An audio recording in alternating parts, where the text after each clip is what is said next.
W.F. Howells presents an unabridged recording of The High Crusade by Poul Anderson, narrated by Oliver Hembrough. Prologue. As the captain looked up, the hooded desk lamp threw his face into ridges of darkness and craggy highlights.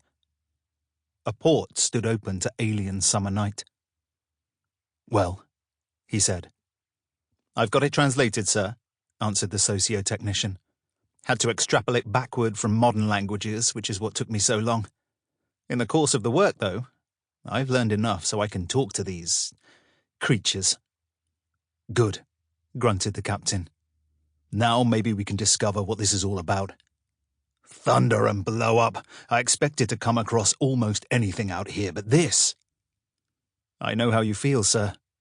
Even with all the physical evidence right before my eyes, I found it hard to believe the original account." "Very well. I'll read it at once. No rest for the wicked."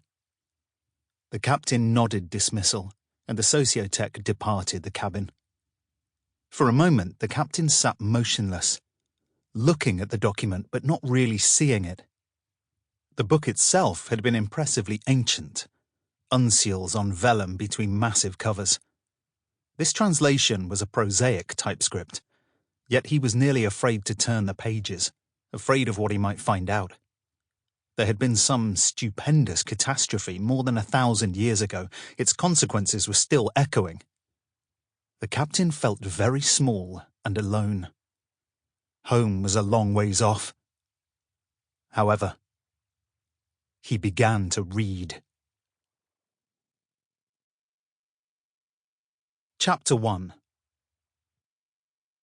Archbishop William, a most learned and holy prelate, having commanded me to put into English writing those great events to which I was a humble witness, I take up my quill in the name of the Lord and my patron saint, trusting that they will aid my feeble powers of narrative for the sake of future generations, who may with profit study account of Sir Roger de Tourneville's campaign, and learn thereby fervently to reverence the great God by whom all things are brought to pass.